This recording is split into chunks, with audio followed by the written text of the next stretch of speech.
Hi guys, this is Dishan Farooq and you're watching Zef Technology. In this video we are going to start HTML lecture series. So इस video के अंदर हम website के introduction और HTML का introduction पढ़ेंगे। अगर आप डायरेक्ट कोडिंग से स्टार्ट करना चाहते हैं तो आप नेक्स्ट वीडियो के ऊपर मूव कर सकते हैं। So what our website? So website basically क्या है कि नंबर ऑफ फाइल्स होती हैं जो कि आपके वेब सर्वर के ऊपर मौजूद होती हैं, जो आपस में कनेक्टेड होती हैं और आप उनको इंटरनेट की मदद से एक्सेस करते हैं। तो इंटरनेट की मदद से आप उनको एक्सेस करते हैं तो उसको वेबसाइट्स बोलते हैं। और आप एक्सेस कहाँ करते हैं? किसी न किसी ब्राउज़र के अंदर। तो ब्राउज़र की टर्म आपको जिनको नहीं पता, क्योंकि ये मैं बिल्कुल बिगिनर्स के लिए बना रहा हूँ, तो ब्राउज़र की टर्म का मतलब आप अगर नहीं जानते तो आपके गूगल क्रोम, जैसे हमारे पास यहाँ पे आ रहा है गूगल क्रोम, सफारी, फायरफॉक्स, तो ये हमारे पास ब्राउज़र हुआ करता है और इसके अंदर वेबसाइट को हम ओपन करते हैं। तो वेबसाइट बेसिकली टू टाइप्स होती हैं हमारे पास मेनली। एक स्टैटिक वेबसाइट होती हैं, ठीक है, and the other one is dynamic website.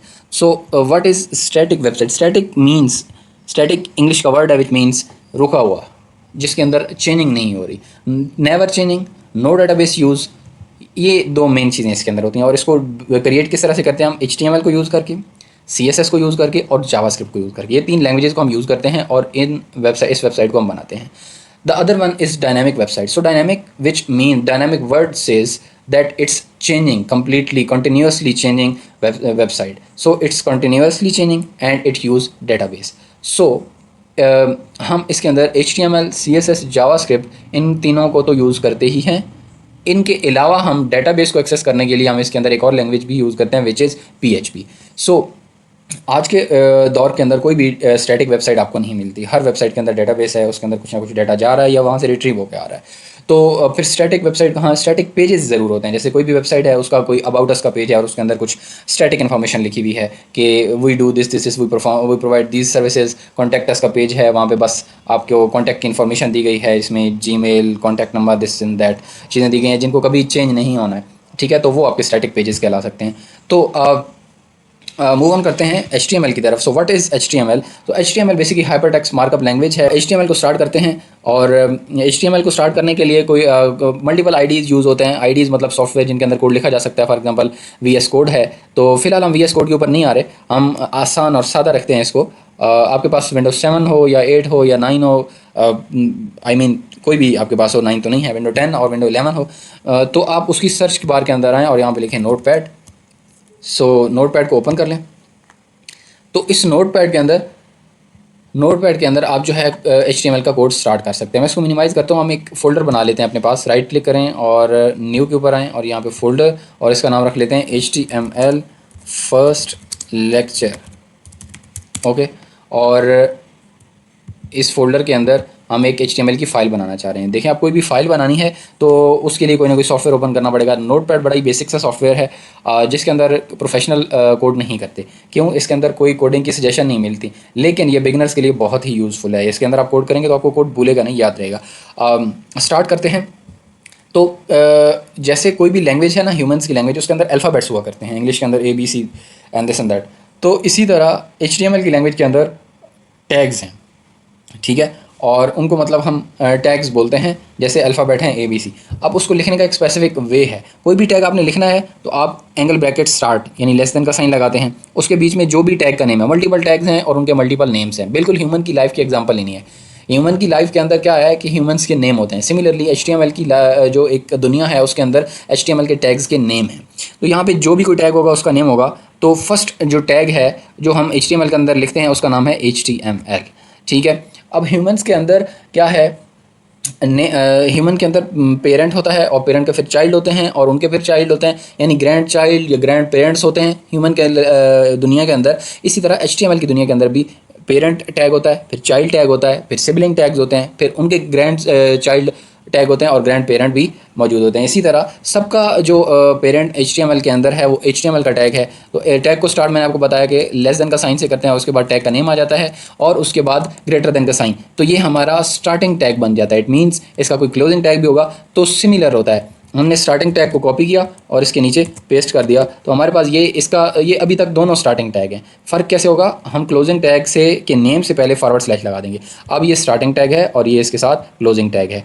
कोई भी स्टार्टिंग और क्लोजिंग टैग के बीच के अंदर आप टैग लिखेंगे तो वो उस टैग का यानी कि HTML का चाइल्ड टैग कहलाएगा। तो हमारे पास सबसे पहला इसका चाइल्ड जो है हमें है वो हेड का टैग है। हमने वैसे ही लेस देन का साइन स्टार्ट किया और उसके अंदर हेड लिखा और इसको ग्रेटर देन के साइन को क्लोज कर दिया और उसके अंदर हम आए।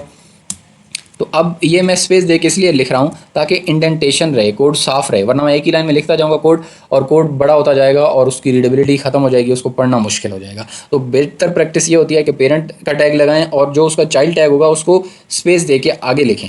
सही है, जैसे मैंने लिखा HTML का टैग है और उसके अंदर जो चाइल्ड है वो हेड है, तो हेड का हमने स्टार्ट किया, क्लोजिंग के लिए मैंने बोला था हम फॉरवर्ड स्लैश लगाएंगे और हेड को लिखा और ये क्लोज कर दिया।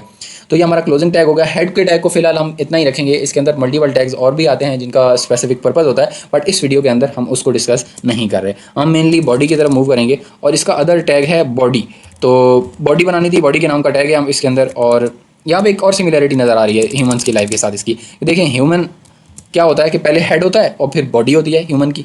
इसी तरह HTML के डॉक्यूमेंट का स्ट्रक्चर भी अगर आप देखें तो पहले हेड है, ठीक है, और उसके बाद क्या आ रहा है, बॉडी आ रही है, ठीक है। तो ये मैं एग्जांपल इसलिए दे रहा हूँ ताकि ये याद हो जाए चीज़ आपको। तो बॉडी लिखते हैं इसके अंदर और उसको हम क्लोज कर देते हैं। अब हमने ये जो कोड लिखा है हम इसकी आउटपुट देखना चाहते हैं। तो सबसे पहले ये है कि हम इस फाइल को सेव करें। तो मैं Ctrl+S प्रेस करता हूँ, इससे मुझे ये बता रहा है, पूछ रहा है मुझसे कि कहाँ पे सेव करवानी है। आप Ctrl+S अगर नहीं प्रेस करना चाहते, फाइल के अंदर जाएँ, सेव के ऊपर क्लिक करें, ठीक है। तब भी आप देखें डेस्कटॉप के ऊपर जाएँ तो हमने यहाँ पे डेस्कटॉप के ऊपर ये फोल्डर बनाया था, ये पड़ा हुआ है HTML फर्स्ट लेक्चर, जो कि हमें डेस्कटॉप के ऊपर नज़र आ रहा है। इसके अंदर जाते हैं और इसके अंदर इसका नाम, फाइल का नाम कोई भी रख सकते हैं, ABC एक्सेंट YZ कुछ भी। तो बहरहाल हमने एक प्रोफेशनल ट्रेंड को फॉलो करना है विच इज़ इंडेक्स। तो हमने इसका नेम इंडेक्स रखना है। इंडेक्स आगे हम जाएंगे तो हमें पता चलेगा कि हर वेबसाइट के होम पेज का नाम इंडेक्स हुआ करता है, ठीक है। वो क्यों हुआ करता है उसको हम बाद में डिस्कस करेंगे। ये सर्वर को बताने के लिए कि ये इसका होम पेज है, इसको हमने इंटीग्रेट सर्वर के अंदर, इसके अंदर बाय डिफ़ॉल्ट इंटीग्रेशन हुई हुई थी। खैर लंबे चक्रों में नहीं बढ़ते, इंडेक्स नाम हमने रख लिया। आप कोई भी नाम रख सकते हैं बट प्रोफेशनल वे है इंडेक्स रखेंगे। उसके बाद डॉट लगाएंगे। डॉट के बाद जो भी आप एक्सटेंशन रखना चाहें फाइल की वो रख सकते हैं, बट हम HTML का डॉक्यूमेंट बना रहे हैं तो हम HTM या HTML रखेंगे। आप HTM भी लिख सकते हैं, HTML भी लिख सकते हैं। हमने इसको सेव किया। अब हम जाते हैं HTML फर्स्ट लेक्चर के अंदर और यहाँ पे हम देखते हैं तो देखिए इंडेक्स की फाइल बन चुकी है।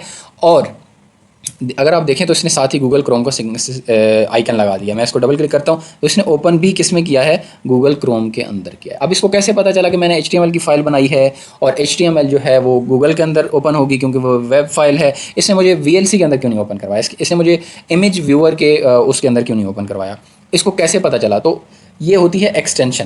तो एक्सटेंशन को समझ लें। एक्सटेंशन वो नेम है जो कंप्यूटर समझता है। किसी फाइल को की टाइप को कंप्यूटर एक्सटेंशन से समझता है, फाइल की टाइप को एक्सटेंशन से समझता है कंप्यूटर। और हम कहाँ से समझते हैं, जो ये नेम रीनेम करके हम लिखते हैं, ठीक है। हमने कोई एक पिक्चर लिया और उसके ऊपर हमने लिख दिया for example some name David.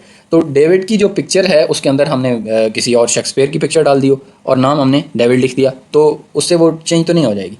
Similarly okay, तो एक्सटेंशन क्या चीज़ होती है?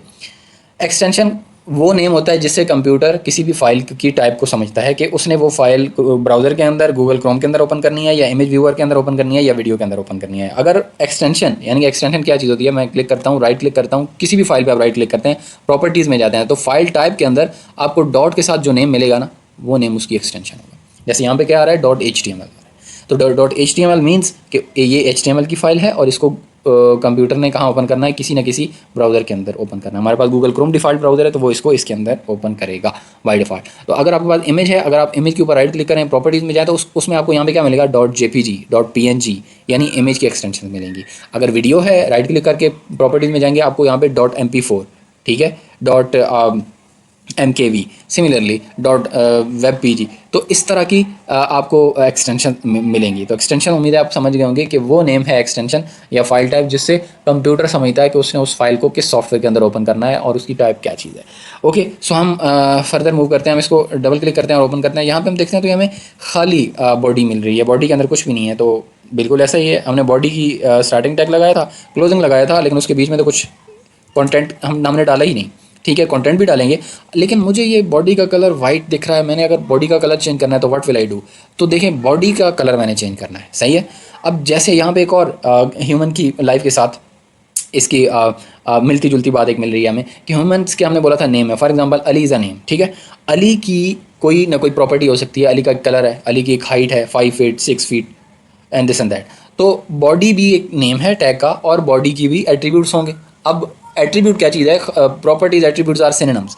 सो एट्रीब्यूट यानी कि खसियत, खसूसियत, प्रॉपर्टी, एट्रीब्यूट। तो इसका बॉडी का एट्रीब्यूट है हमारे पास, कोई ऐसा एट्रीब्यूट होना चाहिए था ना, मुझे बॉडी का बैकग्राउंड कलर चेंज करना है तो बैकग्राउंड कलर के नाम से कोई होना चाहिए था एट्रीब्यूट। इन्होंने बिल्कुल हमें बीजी कलर के नाम से एट्रीब्यूट दे दिया। तो बॉडी के बाद कोई भी एट्रीब्यूट अगर आपने किसी भी टैग के अंदर लिखना है तो उस टैग के नेम के बाद एक स्पेस बार प्रेस करनी है, कम से कम एक से ज़्यादा भी कर सकते हैं। तो उस टैग का नेम लिखिए। हमारे पास टैग है बीजी कलर, ठीक है। कलर स्पेलिंग यही लिखेंगे क्योंकि इसके अंदर यही हार्ड कोडेड है, हमें यही गिवन है लैंग्वेज के अंदर। और बीजी कलर इक्वल टू, और यहाँ पे कलर की वैल्यू देंगे। फॉर एग्जांपल रेड किया और मैंने इसको सेव किया, सेव करना ज़रूरी है। फाइल के अंदर आए, सेव कर दें। अब हर दफ़ा मैं फाइल के अंदर आके सेव नहीं करूँगा, आप इसको कंट्रोल एस भी कर सकते हैं और यहाँ पे आके इसको रिफ्रेश करते हैं। देखें इसने इसको रेड कर दिया, which is not very good looking. So मैं इसको ग्रे कर देता हूँ। ग्रे किया, मैंने इसको सेव किया, कंट्रोल एस प्रेस किया और आके मैंने रिफ्रेश किया तो ये ग्रे हो चुका है। अभी तक हमने बॉडी का टैग पढ़ा, हेड का टैग पढ़ा, HTML का टैग पढ़ा और बॉडी का एक एट्रीब्यूट पढ़ा which is BG colour. Okay, next move करते हैं। हमारे पास टाइपोग्राफी के कुछ टैग्स होते हैं, यानी कि बॉडी के अंदर अब हम जो भी कोई चीज़ लिखेंगे, देखें बॉडी के टैग के अंदर जो भी कंटेंट आएगा वो कहाँ पे आपको नज़र आएगा, ये सारे बॉडी के अंदर, ठीक है।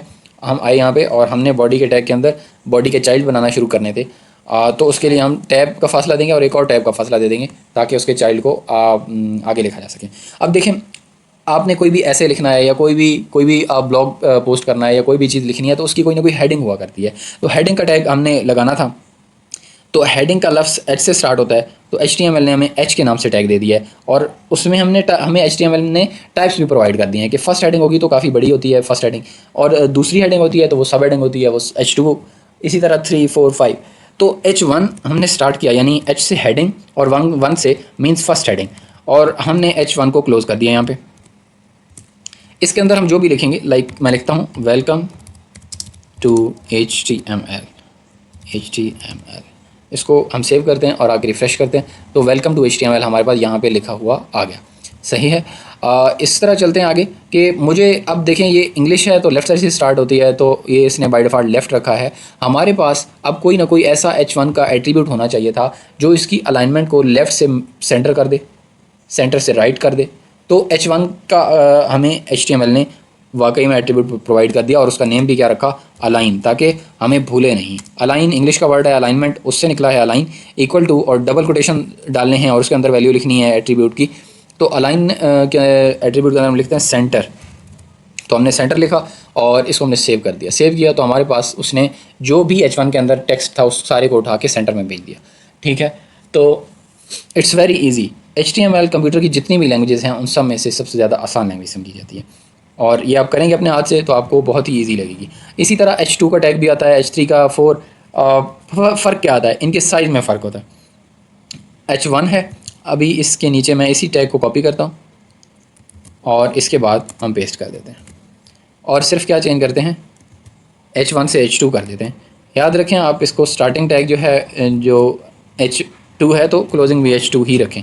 वैसे तो HTML लूजली लैंग्वेज है, कोई ख़ास एरर नहीं देती, लेकिन ये प्रोग्रामिंग के लिए के रूल्स के ख़िलाफ़ है। जब आप वेबसाइट बनाएंगे और मूव ऑन करेंगे रिएक्ट पे या किसी भी और फ्रेमवर्क को यूज़ करेंगे तो वहाँ पे JS के एरर्स आ सकते हैं आपको।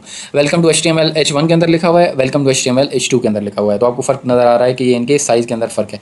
और भी जब SEO करेंगे तो उस लिहाज से भी जब गूगल को हमने बताना होता है SEO करते हुए इस पेज के अंदर कितने H1 और कितने H2 यूज़ हो रहे हैं, तो वहाँ पे भी ये सिमेंटिक टैग्स हैं बेसिकली। लेकिन फ़िलहाल के लिए आप ये याद रखें इनके अंदर साइज़ का फ़र्क है और ये दोनों हेडिंग्स होती हैं। इसी तरह H3 का टैग भी है और भी हैं। आपने मुझे कमेंट में ये बताना है कि HTML कितने हेडिंग के टैग प्रोवाइड करता है, H7 तक प्रोवाइड करता है, H8 तक प्रोवाइड करता है या H6 तक प्रोवाइड करता है, कितने हेडिंग के टैग्स प्रोवाइड करता है HTML। सो मूव ऑन करते हैं। तो नेक्स्ट हमारे पास अब हेडिंग के लिए तो हमें टैग मिल गया। अब अगर हम चाहते हैं कि कोई पैराग्राफ लिखें हेडिंग के नीचे तो पैराग्राफ नाम का कोई टैग होना चाहिए था, तो पैराग्राफ से P लेके उन्होंने बड़ा ही आसान कर दिया, टैग बना दिया। P stands for paragraph, start किया और क्लोजिंग के लिए वही ट्रेंड हमने यूज़ किया, सेम नेम, और स्टार्टिंग में हमने फॉरवर्ड स्लैश लगा दी। और इस पैराग्राफ के अंदर आप कुछ भी लिखें वो पैराग्राफ की तरफ शो होगा, जैसे we are learning HTML which is hyper text markup language.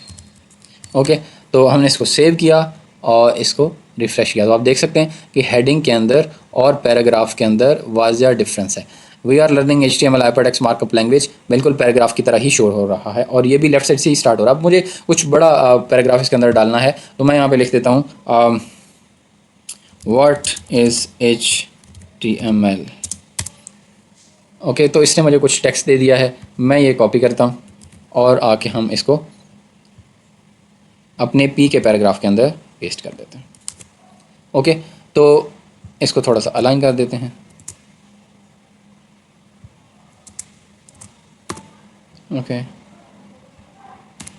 तो इसको सेव करते हैं हम। सेव करके आके यहाँ पे इसकी आउटपुट देखते हैं, तो ये देख सकते हैं आप हमारे पास एक लेफ़्ट अलाइन पैराग्राफ मौजूद है। अगर हम इसको सेंटर अलाइन करना चाहें तो हम वो भी कर सकते हैं। देखें, एट्रीब्यूट्स की मल्टीपल टाइप्स होती हैं। कुछ एट्रीब्यूट्स ग्लोबल होते हैं, यानी हर एक टैग के अंदर उनको लगाया जा सकता है, और कुछ जो है वो टैग स्पेसिफिक हमारे पास होते हैं। जैसे BG कलर एक टैग स्पेसिफिक एट्रीब्यूट है, ये सिर्फ बॉडी के अंदर ही लगाया जा सकता है। उसके बाद H1 अलाइन जो है वो भी एक टैग स्पेसिफिक एट्रीब्यूट है, जो कि H1 में, H2 में यानी हेडिंग के टैग में या P के टैग के अंदर लगाया जा सकता है, या इसी तरह एक दो और टैग्स के अंदर लगाया जा सकता है। ये ग्लोबल नहीं है, सही है। तो P के अंदर भी अलाइन का टैग लगाया जा सकता है। अब अलाइन का टैग जो है वो आप बॉडी के अंदर नहीं लगा सकते।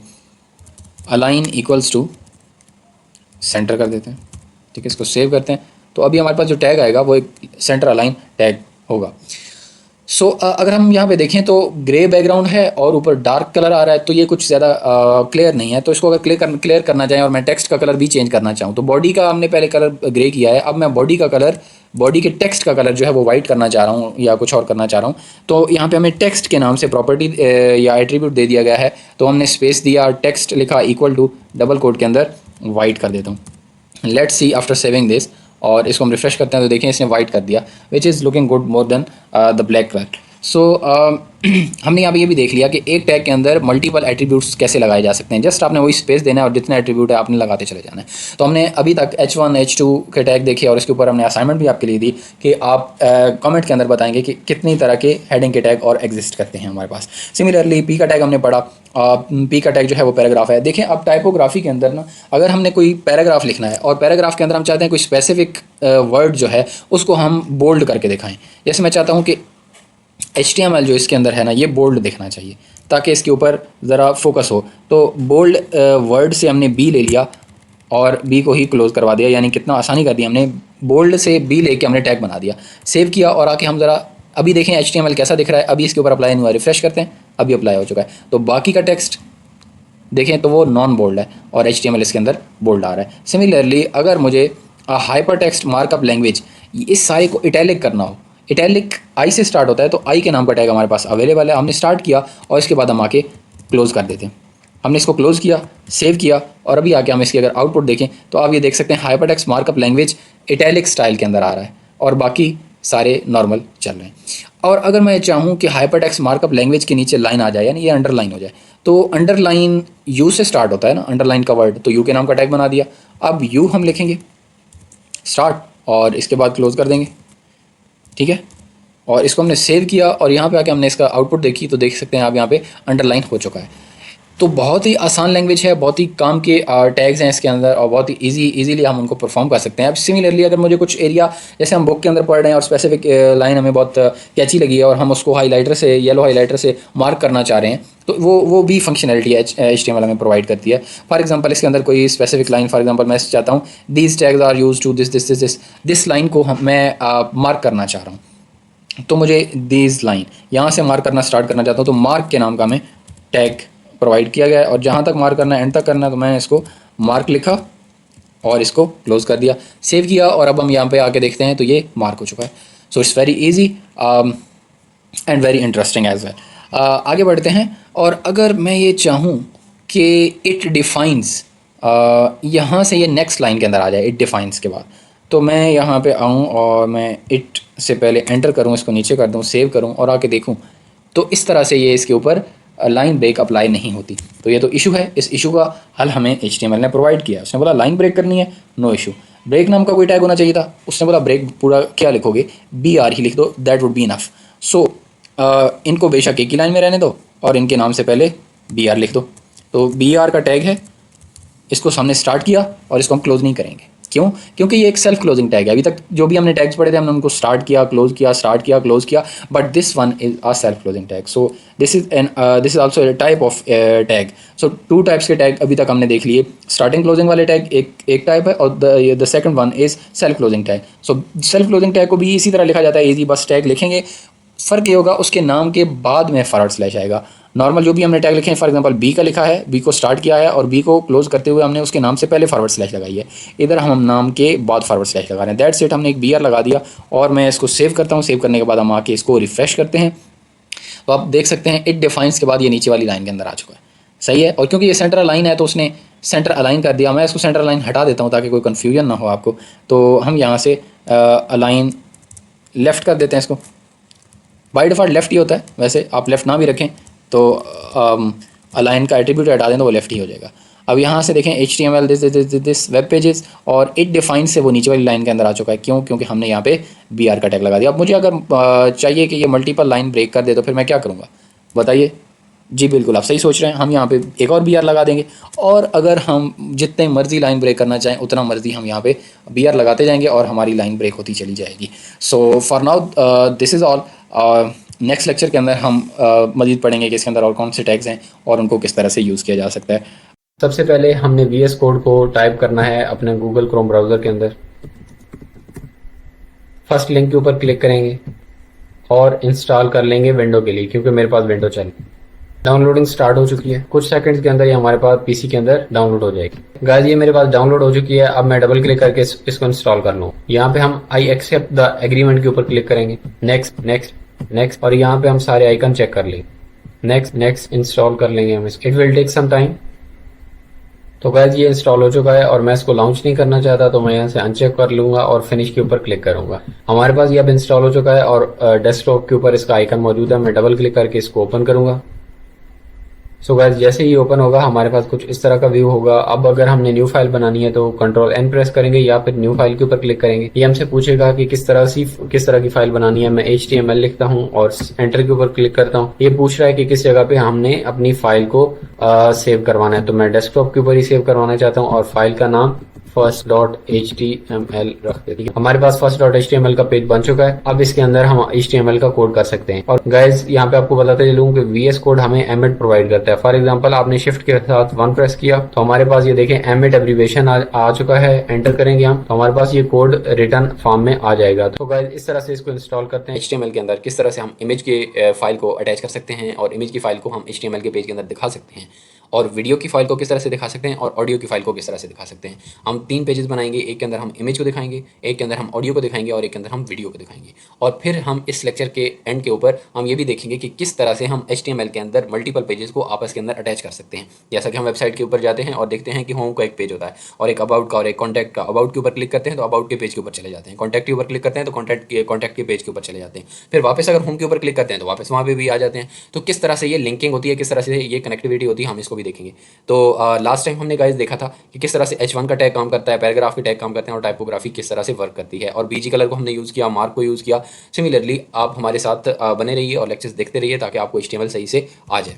अब मैंने एक फोल्डर बनाया यहाँ पे सेकंड लेक्चर के नाम से। यहाँ पे ऑडियो के फोल्डर के अंदर मैंने ऑडियो रख लिया है और इमेज के फोल्डर के अंदर हमारे पास एक इमेज मौजूद है। आप भी अपने पास इस तरह से सेट कर लीजिएगा इसको। और वीडियो के फोल्डर के अंदर एक वीडियो मौजूद है। हम यहाँ पे एक फ़ाइल बनाएंगे और फाइल आज हम काम करेंगे VS कोड के अंदर, जो कि हमारे काम को फास्ट बना देता है। फर्स्ट लेक्चर जो हमारा था वो मैंने नोटपैड के अंदर बनाया था ताकि बिगिनर्स को काम करने के अंदर उनके लिए यूज़फुल हो। उसके बाद हम VS कोड के ऊपर आपसे मूव कर गए हैं। तो यहाँ पे आप Ctrl+N प्रेस करें या न्यू फाइल के ऊपर क्लिक करें या फिर फाइल के अंदर जाके यहाँ से भी न्यू फाइल का ऑप्शन आपके पास आ जाता है।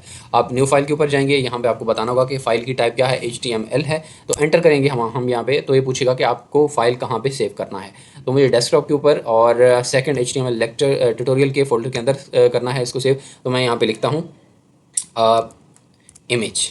फर्स्टली हम ये देखेंगे कि किस तरह से हम इमेज को अपनी वेबसाइट के अंदर शो करवा सकते हैं। तो image.html में अपनी पेज का नाम रख लेता हूँ और इसके अंदर गाइस VS कोड के अंदर हमें एमिट की प्रॉपर्टी मिलती है, एमिट की फंक्शनैलिटी मिलती है। एमिट क्या प्रोवाइड करता है आपको? डिफरेंट एब्रीविएशन प्रोवाइड करता है। फॉर एग्जांपल आपने एक्सक्लेमेटरी मार्क लिखा तो यहाँ पे आप देख सकते हैं लिखा हुआ है एमिट एब्रीविएशन। जैसे ही आप इसके ऊपर क्लिक करेंगे तो आपके पास ये कुछ कोड बिल्ट इन ही जो HTML का डिफ़ॉल्ट एक स्केलेटन है, एक ढांचा है, उसका बना बनाया आ जाता है। यहाँ पे अगर हम देखें तो हमने हेड का टैग पड़ा हुआ है, बॉडी का टैग पड़ा हुआ है, HTML का टैग पड़ा हुआ है, हमने टाइटल का टैग नहीं पढ़ा, हमने लैंग इक्वल टू EN ये नहीं देखा। तो ये गाइस कुछ भी नहीं है, बस एक एट्रीब्यूट है और इसके अंदर हम ये डिफाइन करते हैं कि कौन सी लैंग्वेज इस साइट के अंदर यूज़ होने वाली है, जो कि डिफ़ॉल्ट है विच इज़ इंग्लिश। अगर कोई मल्टी बाईलिंगुअल साइट आप बना रहे हो या मल्टी लैंग्वेज की साइट बना रहे हो तो फिर हम यहाँ पे उसका नेम चेंज कर देते हैं। लेकिन फ़िलहाल के लिए आप इतना याद रखें कि लैंग्वेज हम यहाँ पे डिफाइन करते हैं कि कौन सी लैंग्वेज हम यूज़ करने वाले हैं। EN stands for English. तो सबसे ऊपर जो एक आपको टैग देखने को मिल रहा है ये है doc type HTML। So guys HTML के अलावा भी काफ़ी सारी जो है वो डॉक्यूमेंट्स की टाइप हुआ करती हैं, XML and this and that. So हम इस टैग के अंदर ये डिफाइन कर रहे होते हैं कि ये वाला जो हमारा डॉक्यूमेंट है वो HTML का डॉक्यूमेंट है। इस डॉक्यूमेंट की टाइप क्या है? HTML है। जैसा कि आपने देखा कि हमने इमेज के साथ .html लिखा है, तो हमारे डॉक्यूमेंट की टाइप HTML है और इसके अंदर सारे के सारे टैग HTML के आएंगे, XML के नहीं आएंगे। उसके बाद मेटा के टैग हमें मिलते हैं। इस मेटा के टैग के अंदर करेक्टर सेट, ये 4 सेट लिखा हुआ है, UTF-8 ये एक करेक्टर की सीरीज़ है जिसमें हम ये बताते हैं कि पर 1 बाइट के ऊपर कितने करेक्टर, कितनी तरह के करेक्टर आ सकते हैं। तो दूसरा भी मेटा है जिसमें व्यू पे बताया जा रहा है कि कितनी साइज आपकी स्क्रीन की विड्थ कितनी होगी जिसके ऊपर ये अप्लाई होगा। तो खैर इन टैग्स के ऊपर फ़िलहाल आप ज़्यादा तवज्जो नहीं दें। टाइटल है, टाइटल के ऊपर हम लिख लेते हैं इमेजेस, ठीक है, और सेव करते हैं। तो मैं आपको दिखाता हूँ गाइज़ कि ये हमें कहाँ पे शो होगा। इमेज को हम ओपन कर लेते हैं, ये वो वाली फाइल हमारी। ये देखें गाइज़, ये होता है टाइटल बार, यहाँ पे हमें दिख रहा है इमेजेस लिखा हुआ, ठीक है। तो ये वो टाइटल के टैग के अंदर जो भी हम चीज़ लिखेंगे वो हमें यहाँ पे टाइटल बार के अंदर दिखेगी।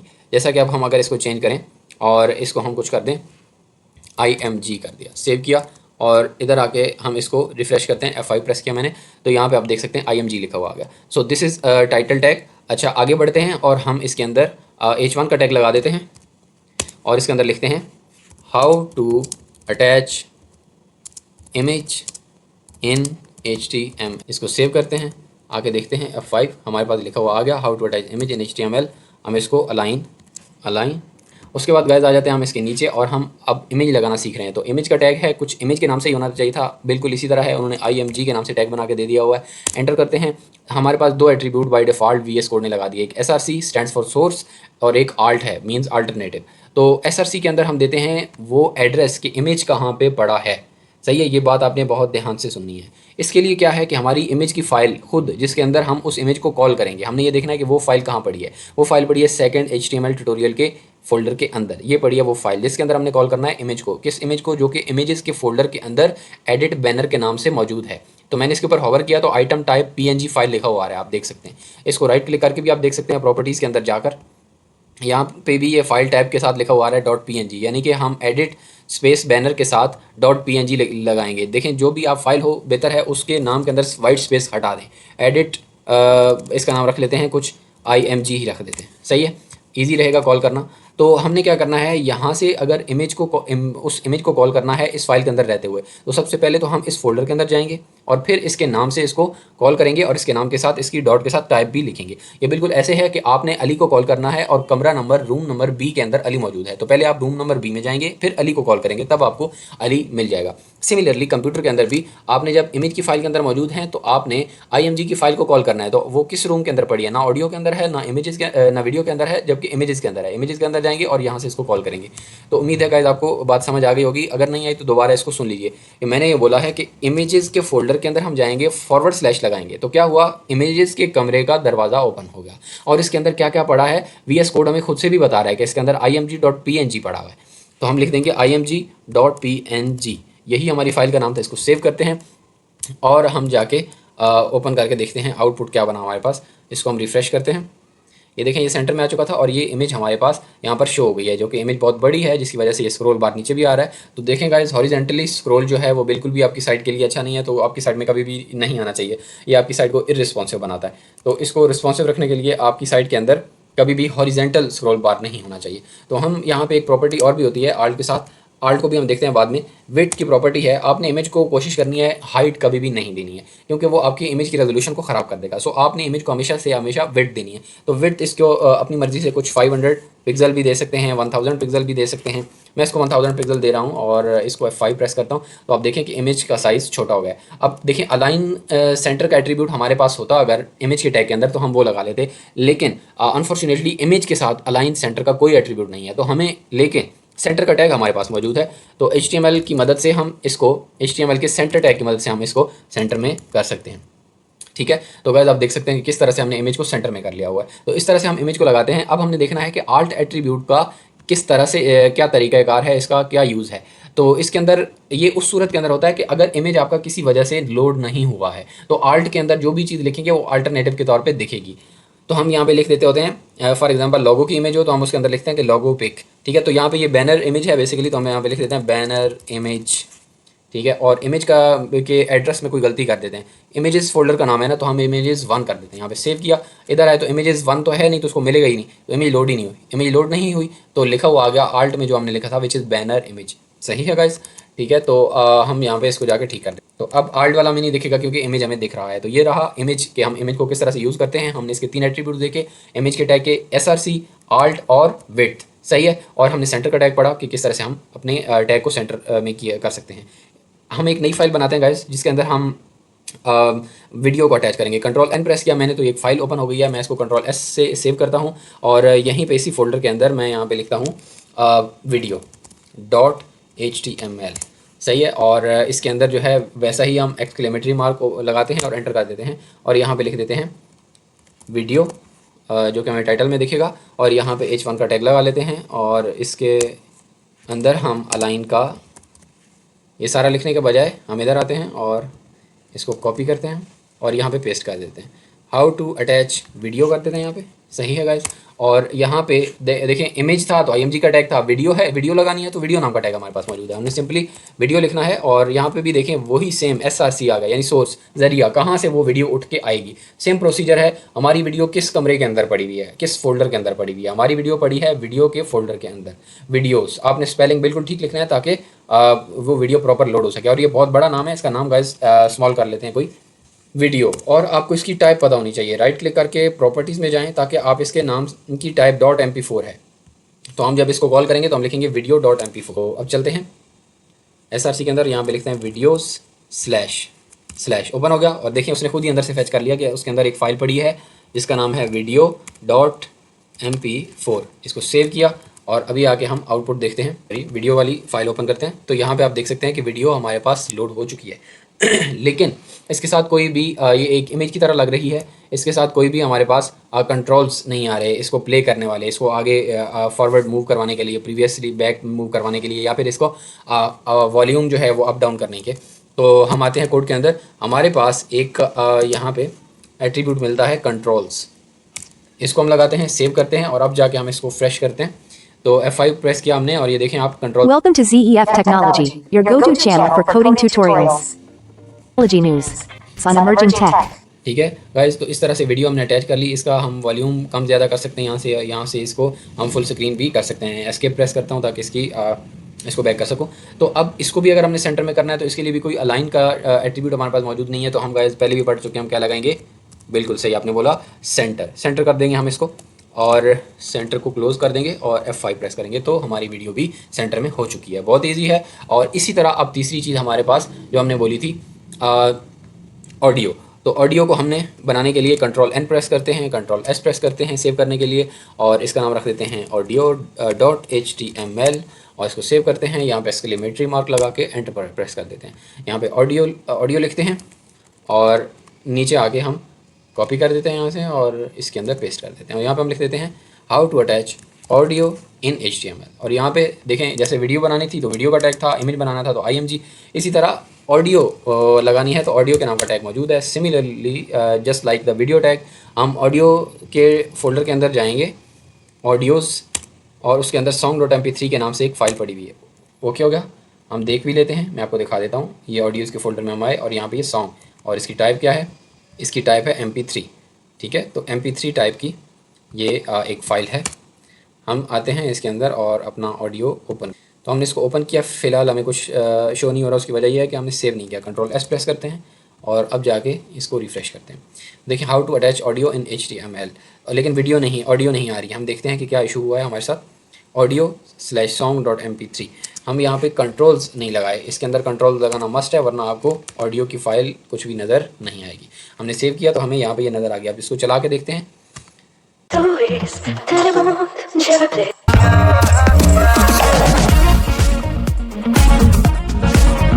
सो गाइस बिल्कुल ठीक तरीके से चल रही है और ऑडियो हमारी बहुत अच्छे से लोड हो चुकी है। सिमिलरली हम इसके अंदर भी सेंटर का टैग लगा लेंगे ताकि ये भी हमें सेंटर के अंदर दिखे। सेंटर के टैग को आपने इसके बाद क्लोज कर लेना है। और आप गाइस अब तीसरी चीज़ हमारे पास रहेगी कि हमने 3 पेजेस बना लिए हैं और इन 3 पेजेस को आपस में कनेक्ट करने की बारी आ गई है। इमेजेस का पेज है, मैं चाहता हूँ यहाँ पे ऑडियो और वीडियो भी लिखा हुआ है। ऑडियो के ऊपर क्लिक करूँ तो ऑडियो का पेज ओपन हो जाए, वीडियो के ऊपर क्लिक करूँ तो वीडियो का पेज ओपन हो जाए। तो हमारे पास लिंकिंग के लिए एक टैग मौजूद है which is called anchor tag. सही है, anchor tag A stands for anchor tag. और इसके अंदर हम हाइपर रेफरेंस देते हैं उस पेज का कि जिस पेज के ऊपर हमने यूज़र को भेजना होता है। इमेज के टैग के ऊपर आते हैं और यहीं पे हम HTML के H1 के टैग के बाद हम यहाँ पे H1 के टैग के बाद भी दे सकते हैं, HTML के अंदर भी दे सकते हैं, H1 के अंदर भी। तो लेट्स सी, H1 के बाद कर देते हैं।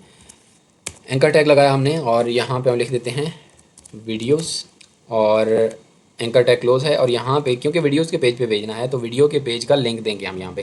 हाइपर रेफरेंस यहाँ पे वही काम कर रहा है जो SRC इमेज, वीडियो और ऑडियो के टैग के अंदर कर रहा था। यहाँ पे आपको उस फाइल का पाथ देना होता है जो फाइल आपने इसके साथ अटैच करनी है। तो इमेज के बिल्कुल साथ ही आप देख सकते हैं कि वीडियो की फ़ाइल मौजूद है।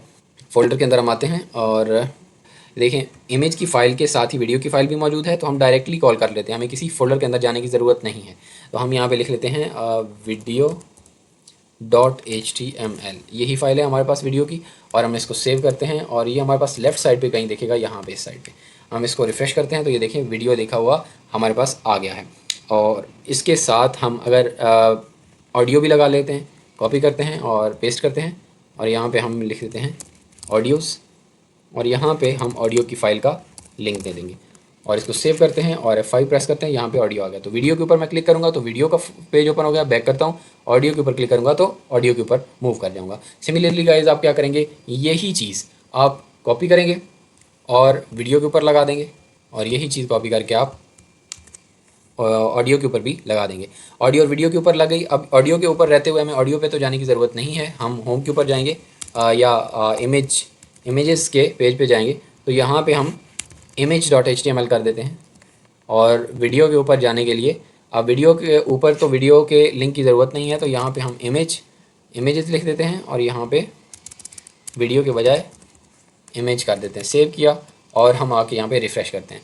यहाँ पे हम वीडियो के ऊपर क्लिक कर रहे हैं तो वीडियो का पेज ओपन हो रहा है, लेकिन लिंक भी हमारे साथ रह रहे हैं ताकि हम यहीं से वापस भी जा सकें और यहाँ पे मूव भी कर सकें। और ऑडियो के पेज के ऊपर भी जाएंगे तो हमारे पास ये लिंक मौजूद है। तो इस तरह ये हमारे तीनों पेजेस आपस में इंटरलिंक्ड हैं। ये एक तरह की हमारी लिंक्ड पेजेस बन गए हैं जो कि एक वेबसाइट की शक्ल इख्तियार कर गए। हम HTML की मदद से टेबल क्रिएट करेंगे और उसका आउटकम जो है वो 3 तरह का हम देखेंगे कि एक सिंपल टेबल क्रिएट करेंगे और एक टेबल विद कॉल स्पैन और एक विद रो स्पैन।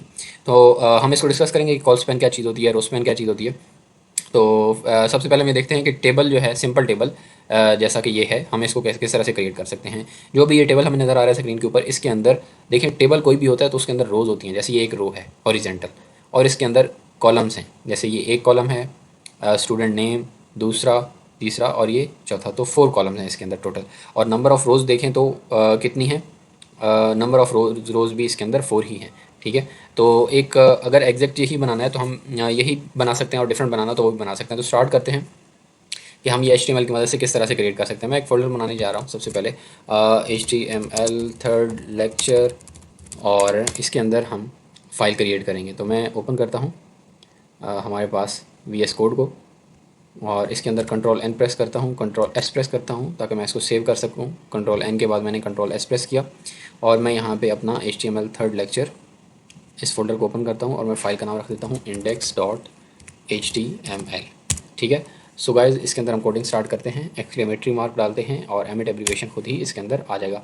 हम इसके टाइटल के लिए टेबल, टाइटल के अंदर भी टेबल ही लिख देते हैं। ठीक है, और यहाँ से स्टार्ट करते हैं। सबसे पहले हम H1 लगा कर टैग लगाते हैं और इसके अंदर अलाइन सेंटर कर देते हैं इसको और यहाँ पे हम लिख देते हैं। तो इतना करके हम सेव करते हैं और इसकी आउटपुट देखते हैं। ये देखिए सिंपल टेबल हमारा सेंटर के अंदर आ चुका है। अब हमने टेबल बनाना है, तो गाइस टेबल क्रिएट करना हो तो HTML के अंदर हमें टेबल नाम का टैग मिलता है, तो टेबल ही क्रिएट करना है। टेबल नाम का टैग है बहुत ईजी, और जैसा कि मैंने आपको बताया कि टेबल के अंदर रोज़ होती हैं और हर रो के अंदर स्पेसिफिक नंबर ऑफ कॉलम्स होते हैं, ठीक है। तो सबसे पहले हमें रोज़ क्रिएट करनी है, तो इस टेबल के अंदर हमने देखा कि हमारे पास हम ऐसा टेबल क्रिएट करने जा रहे हैं जिसके अंदर 4 रोज़ क्रिएट करनी है हमने। तो TR, टेबल से T ले लिया, रो से R ले लिया, TR नाम का टैग बना दिया। हमारे पास TR नाम का टैग है, लेकिन अगर हमने 4 TR क्रिएट करना है तो TR स्टेरिक का साइन लगाएंगे और 4, ठीक है। एस्टेरिक का जो साइन होता है हमारे पास, ये बेसिकली मल्टीप्लाई का काम करता है कंप्यूटर की लैंग्वेज के अंदर। तो हमने बेसिकली यहाँ पे क्या लिखा है, TR मल्टीप्लाई बाय 4, तो एंटर करते हैं। तो यहाँ पे आप देख सकते हैं कि 4 TR के टैग उसने खुद ही लगा दिए। ये एमिट हमें फंक्शनलिटी प्रोवाइड करता है VS कोड के अंदर कि हम ये इस तरह से मल्टीपल टैग्स क्रिएट करवा सकते हैं ताकि हमें कोड कम लिखना पड़े और तेज़ी से हमारा काम उसमें हो जाए। खैर फर्स्ट TR के अंदर हमें 4 हेडिंग के कॉलम चाहिए। अब देखें हेडिंग के कॉलम जो होते हैं वो टेबल के अंदर, उसके लिए टैग बहुत इजी है। टेबल से T लेके हेडिंग से H लेके TH नाम का टैग बना दिया। तो हेडिंग भी हमें 4 चाहिए, तो हम क्या करते हैं यहाँ पे भी हम बिल्कुल इसी तरह TH मल्टीप्लाई बाय 4 एंटर करेंगे। तो फर्स्ट TR के अंदर आप देख सकते हैं कि कितने 4 TH क्रिएट हो चुके हैं। हम फर्स्ट के अंदर लिख देते हैं स्टूडेंट नेम, और उसके बाद जो है हम लिख स्टूडेंट नेम के बाद सब्जेक्ट, उसके बाद हम लिख देते हैं रोल नंबर, और उसके बाद हम लिख देते हैं, और इसको हम जो है सेव करते हैं और जाके आउटपुट देखते हैं। तो हमारे पास यहाँ पे आप देख सकते हैं student name subject roll number marks, तो ये तो एक ही लाइन के अंदर रहे हैं। तो इसको हमने देखना हो कि ये हमारा टेबल है या नहीं, तो हमें बॉर्डर लगाना पड़ता है। बाय डिफ़ॉल्ट टेबल के साथ कोई बॉर्डर नहीं आता, तो हम इसको बॉर्डर की एट्रीब्यूट लगाएंगे और इसके अंदर 1 लिख देंगे, सेव करेंगे। जैसे ही हम यहाँ पे आएंगे तो हम देख सकते हैं कि हमारे पास टेबल क्रिएट होना शुरू हो चुका है, ठीक है। इसको सेंटर में करना है टेबल को, तो यहीं पे एक और एट्रीब्यूट लगाना है। तो गाइस एट्रीब्यूट मल्टीपल लगाने हो तब भी हम क्या करते हैं, एक स्पेस बार प्रेस करते हैं और align is equal to centre, ठीक है। इसको हमने सेव किया और यहाँ पे आके आप देख सकते हैं कि हमारा टेबल सेंटर में आ चुका है। अब इसके अंदर टेबल की हेडिंग भी बन गई, अब सिर्फ टेबल के अंदर डाटा डालना बाकी रह गया है। तो हम क्या करते हैं, TD टेबल से T और डाटा से D लेके जो है वो बहुत ही आसान सा टैग बन चुका है। मल्टीप्लाई बाय 4 कर देते हैं। तो फर्स्ट के अंदर कुछ नेम डाल देते हैं, अमलिश फॉर एग्जांपल फर्स्ट स्टूडेंट का नाम है और उसका सब्जेक्ट है केमिस्ट्री, और उसके जो है रोल नंबर है 1134, और उसके जो मार्क्स हैं वो 95% है, ठीक है। इसको सेव किया और हम आके इसको रिफ़्रेश करते हैं, तो आप देख सकते हैं एक स्टूडेंट आ चुका है और उसका सब्जेक्ट के अगेंस्ट सब्जेक्ट और रोल नंबर के अगेंस्ट रोल नंबर और मार्क्स के अगेंस्ट मार्क्स, ठीक है। तो ये देखें इसी तरतीब में, जैसे ये फर्स्ट TH है तो फर्स्ट TD उस फर्स्ट TH के नीचे आएगा। फर्स्ट TH के अंदर ये लिखा हुआ है और फर्स्ट TD के अंदर ये लिखा हुआ है, ठीक है। बहुत ही ईजी, बिल्कुल इसी तरह हम बस इसको कॉपी करेंगे और इसके अंदर पेस्ट कर, और इसी तरह नाम चेंज कर देते हैं। यहाँ पे सुमेर लिख देते हैं, फिज़िक्स कर देते हैं 93 कर देते हैं, फरहान लिख देते हैं, मैथ्स लिख देते हैं, और रोल नंबर जो है 24, और इसको 5 कर देते हैं 35, और यहाँ पे सेव किया, इसको देखा तो हमारे पास एक टेबल क्रिएट हो चुका है जिसके अंदर जो है वो 4 रोज़ हैं और 4 ही कॉलम हैं इसके अंदर। अब अगर हम चाहें कि इनके जो विड्थ है वो बराबर हो जाए, जैसे स्टूडेंट नेम जो है ये कॉलम चौड़ा है ज़्यादा और ये कम विड्थ का है और ये उससे कम विड्थ का है, तो हम चाह रहे हैं कि हमारे टेबल के अंदर सेम ही विड्थ हो, तो हमें हर एक कॉलम के अंदर डिफरेंट सेम विड्थ अप्लाई करवाना होगी। तो हम यहाँ पे लगा सकते हैं TH के अंदर मैं लगा देता हूँ विड्थ का एट्रीब्यूट, और मैं यहाँ लिख देता हूँ 200 पिक्सल। इसको सेव करता हूँ और आके देखता हूँ, तो ये देखें इसके ऊपर अप्लाई हो चुकी है। और सेम ही मैं इसके नीचे वाली हेडिंग के ऊपर, इसके साथ वाली हेडिंग जो आ रही है हमारे पास सब्जेक्ट और रोल नंबर और मार्क्स, सबके ऊपर सेम अप्लाई करवा देते हैं और इसको रिफ़्रेश करते हैं। तो अब आप देख सकते हैं कि सबके ऊपर सेम अप्लाई हो चुकी है। लेकिन देखें जो TH होता है हमारा वो हमेशा टेक्स्ट को सेंटर अलाइन रखता है, लेकिन TD जो है वो अपने टेक्स्ट को लेफ़्ट अलाइन रखता है। तो हमें इसको अगर सेंटर में करना होगा तो हम क्या कर सकते हैं, TD के अंदर जाएँ और अलाइन का एट्रीब्यूट लगा दें और इज़ इक्वल टू सेंटर कर दें इसको, ठीक है। और फिर ये सभी के अंदर कॉपी करके पेस्ट कर सकते हैं। तो सबके अंदर पेस्ट करना है तो मैं क्या करता हूँ, इसको सिलेक्ट किया, अब मैं चाहता हूँ कि इसके नीचे भी आल्ट का बटन प्रेस करके मैं क्लिक किए जा रहा हूँ, तो ये मुझे ये फंक्शनलिटी दे रहा है कि सब के अंदर टेक्स्ट, जैसे कि कंट्रोल V करता हूँ, देखेंगे ये सब जगह पे पेस्ट कर दिया मैंने, और इसको रिफ़्रेश करता हूँ तो आप देख सकते हैं कि वो सबको सेंट्रलाइज कर दिया गया। अब अगर देखें तो हम इस तरह से इसको कैसे जो है इसका बैकग्राउंड कलर जो है वो चेंज कर सकते हैं। तो बिल्कुल जैसे हम बॉडी के अंदर करते हैं के बॉडी के अंदर हम बीजी कलर की प्रॉपर्टी लगाते हैं, सिमिलरली हम टी आर के अंदर भी बीजी कलर की प्रॉपर्टी लगा सकते हैं। बीजी कलर इक्वल टू, और यहाँ पे हम कुछ कर देते हैं स्काई ब्लू कर देते हैं। अपनी मर्ज़ी से आप कोई भी कलर दे सकते हैं, मैंने इसको स्काई ब्लू किया, ठीक है। और जो है नीचे जो भी टी आर हैं हम उन सभी टी आर को कोई सेम एक कलर दे देंगे, जैसे लाइट ग्रे, ठीक है। और इसको मैं कॉपी करता हूँ और इस टी आर में भी पेस्ट करता हूँ और इसको आके रिफ़्रेश करता हूँ, तो आप देख सकते हैं कि हमारा टेबल क्रिएट हो चुका है। सिंपल टेबल जैसे इसके अंदर है बिल्कुल इसी तरह हमारे पास। अब गाइस देखें, ये था सिंपल टेबल क्रिएट करना, ये बहुत ही ईजी था। इस तरह अगर मुझे ये चाहिए हो कुछ इस तरह का टेबल, जैसे ये इसके अंदर है, बैचलर डिग्रीज लिखा हुआ है ऊपर, और ये एक ही कॉलम है, ठीक है, बड़ा सारा, और नीचे जो है वो तीन कॉलम है। तो कुछ ऐसा करना हो तो वो हम कैसे कर सकते हैं, ये चीज़ अभी हम देखते हैं। नीचे जो है वो इसके लिए कॉल स्पैन की प्रॉपर्टी लगती है, तो मैं H1 एक और लगा देता हूँ और इसके अंदर लिख देता हूँ अलाइन, और इसको हम कर लेते हैं सेंटर, और इसके अंदर लिख देता हूँ टेबल विथ कॉल स्पैन, ठीक है। और इसके अंदर हम टेबल क्रिएट करते हैं। तो गाइज़ अगर हमें चाहिए कि फर्स्ट रो के अंदर एक ही कॉलम हो, लेकिन वो उसके नीचे जितने कॉलम हो उनके बराबर हो, ठीक है, मल्टीपल कॉलम्स के इक्वल हो, तो वो कैसे हम कर सकते हैं ये अभी हम देखते हैं इसके अंदर। तो टी आर लगाया फर्स्ट, और बल्कि 4 टी आर लगा देते हैं या 3 टी आर लगा देते हैं। चलें, ये टेबल 3 टी आर का क्रिएट कर देते हैं। इसके अंदर जो एक फर्स्ट रो के अंदर एक ही कॉलम हम लगाएंगे, इसके अंदर लिख देते हैं कोर्सेस, ठीक है। और नीचे जो है वो 3 टी आर लगा देते हैं या 2 टी डी लगा देते हैं, ठीक है, 3 लगा देते हैं। और इसके अंदर लिख देते हैं BSCS, और इसके अंदर लिखते हैं BSIT, और इसके अंदर लिखते हैं BSSC। सिमिलरली इस सारे को कॉपी करता हूँ और इसके अंदर पेस्ट करता हूँ, और हम यहाँ पे देख सकते हैं ये इसको कर देते हैं MSCS, MSIT और MSSC। सेव करके चेक करते हैं, हमारे पास ये हमारा कोड है टेबल विद कॉल स्पैन। तो यहाँ पे देखें टेबल के अंदर क्योंकि हमने बॉर्डर नहीं लगाया तो बॉर्डर नहीं आ रहा हमारे पास, हम इसको बॉर्डर लगा देते हैं 1 पिक्सल, और जो है इसको अलाइन क्या करवा देते हैं सेंटर। इसको हम चेक करते हैं तो ये सेंटर में आ चुका है। लेकिन गाइस देखें कि हमने एक TH लगाया है तो वो एक ही कॉलम के बराबर आ रहा है, ठीक है। उसके नीचे जितने भी कॉलम है वो उन्हीं के बराबर के साइज़ का आ रहा है, लेकिन हमें ऐसा नहीं चाहिए, हमें तो क्या चाहिए, सभी कॉलम्स के इक्वल चाहिए। तो इस काम के लिए क्या कर सकते हैं हम, इस काम के लिए हम कॉल स्पैन लगा सकते हैं, ठीक है। कॉल स्पैन, कितने कॉलम के इक्वल इसको स्पैन करना है, हमारे पास नीचे 3 कॉलम आ रहे हैं, ऐसा ही है 1 2 और 3, ठीक है, BSCS, BSIT, BSSC। तो हमने इन 3 के इक्वल करना है तो हम 3 प्रेस कर देंगे यहाँ पे, और कॉल स्पैन 3 हो गया। तो अब आप देख सकते हैं ये 3 कॉलम्स के इक्वल हो चुका है, ठीक है। और इसी तरह हम इसके अंदर भी विड्थ हाइट वगैरह सब लगा सकते हैं, और विड्थ हम टेबल को भी दे सकते हैं। जैसे हम अगर टेबल को दे दें विड्थ इज़ इक्वल टू कुछ 800 पिक्सल, ठीक है, आप देख सकते हैं यहाँ पे टेबल को विड्थ दे दी गई है। इसी तरह अलाइन सेंटर जो है वो हम लगा देते हैं ताकि हमारा जो टेबल का डाटा है वो सेंटर के अंदर अलाइन रहे।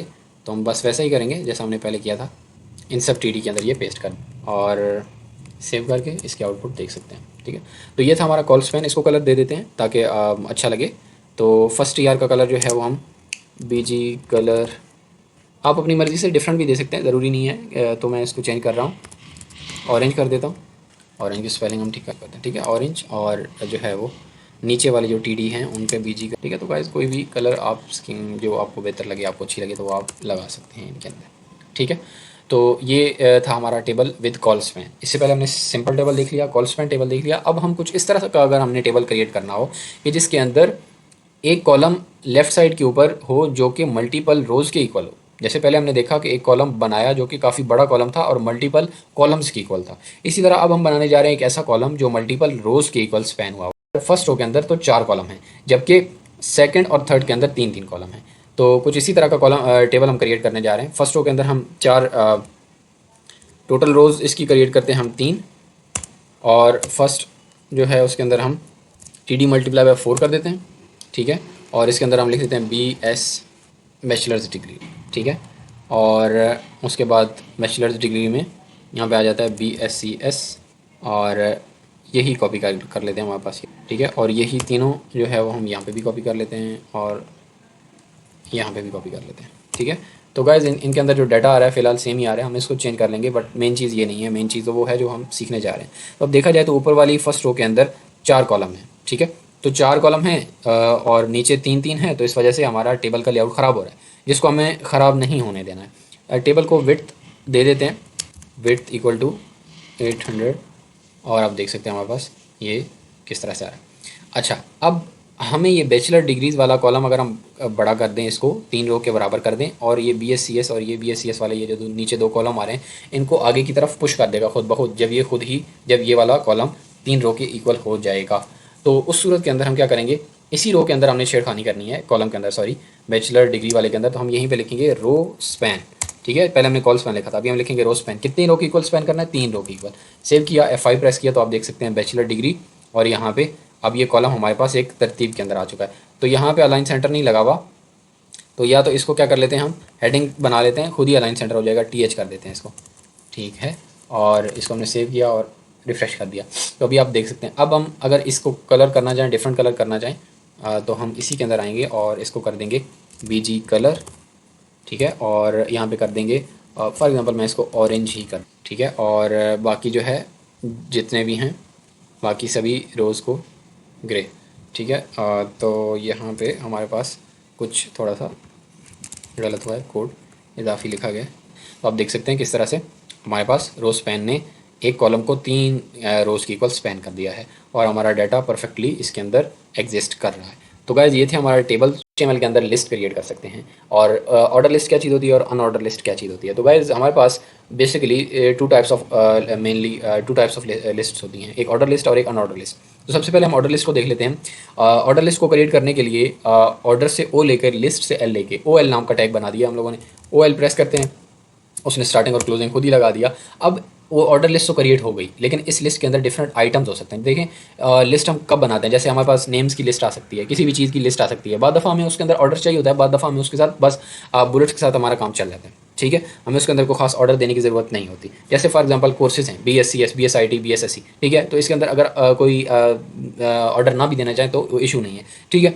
इसी तरह बट अगर आपने नंबर वाइज कोई नंबर ऑफ़ स्टूडेंट्स लिखने हैं 1 2 3 करके, तो फिर उस तरह करके, या ABC III रोमन के अंदर लिखने हो, तो फिर उसके लिए हमें ऑर्डर लिस्ट की ज़रूरत होगी। ऐसी लिस्ट जिसके अंदर कोई ना कोई ऑर्डर हो, कोई ना कोई तरतीब हो, ठीक है। तो ऑर्डर लिस्ट को हम स्टार्ट करने लगे हैं। OL लिखा हमने, और लिस्ट आइटम, अब लिस्ट से L लेके, आइटम से I लेके, LI नाम का टैग हमने बना दिया है, और इसके अंदर हमने स्टूडेंट के नाम लिखने हैं। फॉर एग्जाम्पल फर्स्ट स्टूडेंट है अली, ठीक है, और सेकंड स्टूडेंट है उमर, ठीक है, इसको टाइटल केस में रखते हैं, और थर्ड स्टूडेंट है कोई हमारे पास, ठीक है।